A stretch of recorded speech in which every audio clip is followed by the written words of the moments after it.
presse, mais des pages culturelles de la presse ce matin. Vous y avez trouvé votre bonheur, Patrice, apparemment. Oui, et puis on va parler aussi d'écologie. Très bien. Parce qu'il en est question dans les journaux. Alors pendant qu'on disserte, évidemment, sur la transition écologique et la nécessité de moins polluer, eh bien, il semble que l'Europe soit en passe de se faire rouler dans la farine. Et alors, le pire, c'est qu'elle est peut-être consentante dans cette affaire. Vous allez le comprendre. Ce qui m'inspire ce commentaire, eh bien, c'est ce papier du Monde où l'on découvre un nouveau bidule.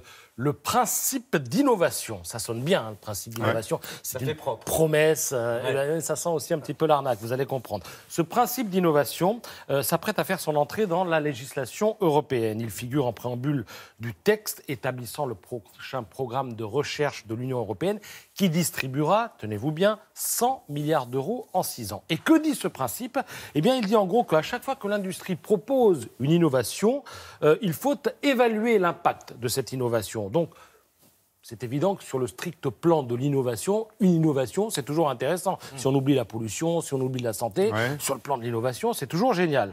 Et en fait, ce principe d'innovation, eh bien, c'est évidemment un principe qui permet de contrer le principe de précaution et il sera soumis au vote au Parlement européen demain. Voilà. Alors, évidemment, dans le monde, il y a les lobbyistes qui ont défendu ce principe d'innovation, qui disent oui, mais l'Europe est trop prudente, elle est empreinte d'une aversion du risque, elle aurait empêché le développement de la locomotive à vapeur, elle aurait empêché le développement du téléphone portable, du micro-ondes, de la radiographie, etc., etc. Voilà, tous les termes du débat sont dans ce papier du Monde, mais qui est intéressant parce qu'on voit que il y a politiquement, sociétalement, un discours sur l'écologie et puis par derrière, si je puis dire, des lobbies qui s'activent, parfois avec la complicité de certains politiques, comme c'est démontré dans cet article du Monde. Et finalement, on avance d'un pas, mais on recule parfois de 2 pas en coulisses. Voilà. Vous voulez dire qu'on n'est pas sorti de l'auberge, quoi. Confirmation dans le monde. On peut le dire.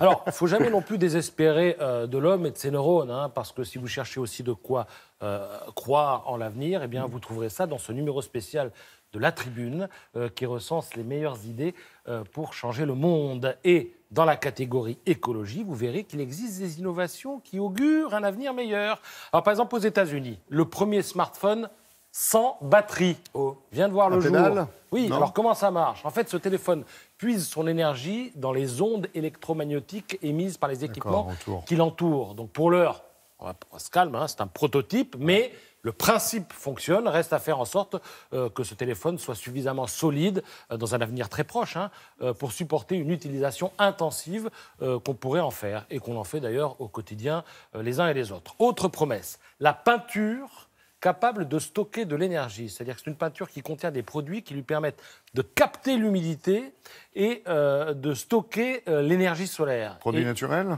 Oui, et du coup, elle alimente des piles à combustible et le bâtiment est autosuffisant. Commercialisation d'ici 5 ans, c'est ce que promettent les Australiens, puisque c'est du côté de Melbourne que cette innovation a vu le jour. Et puis alors à Yaoundé, on retourne en Afrique, au Cameroun, on se disait, mais que faire des ordures qui jonchent les rues, qui obstruent les canalisations, qui encombrent les rivières ? Eh bien là, Roger Mila, vous vous rappelez Roger Mila, footballeur émérite, grande star du foot camerounais qui avait brillé à la Coupe du Monde 90.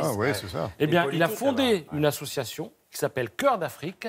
Et cet asso récupère les bouteilles et les sacs d'emballage en plastique. Vous ajoutez un peu de sable, vous mettez tout dans une cuve chauffée à 200 degrés et vous obtenez quoi ? Avec le bon moule, ce que vous venez de voir, à savoir des dalles qui sont moins chères et plus résistantes que celles en ciment. Donc, ça permet de paver les routes, de paver les parkings. Ça marche, ils l'ont déjà utilisé et ça marche tellement bien qu'une deuxième usine, après celle de Yaoundé dans la capitale camerounaise, une deuxième usine va ouvrir à Douala, qui est, on va dire, la capitale économique du pays. Il faut qu'on téléphone à M. Mila, parce qu'en Inde, et on l'a montré dans Télématin, on fait exactement la même chose. Même initiative, ils fabriquent aussi des murs, des panneaux pour faire des murs pour abriter les sans-abri, justement. Grâce à Roger Mila, il y aura peut-être demain un axe Yaoundé-New Delhi. Ou absolument, Calcutta, mais très bien.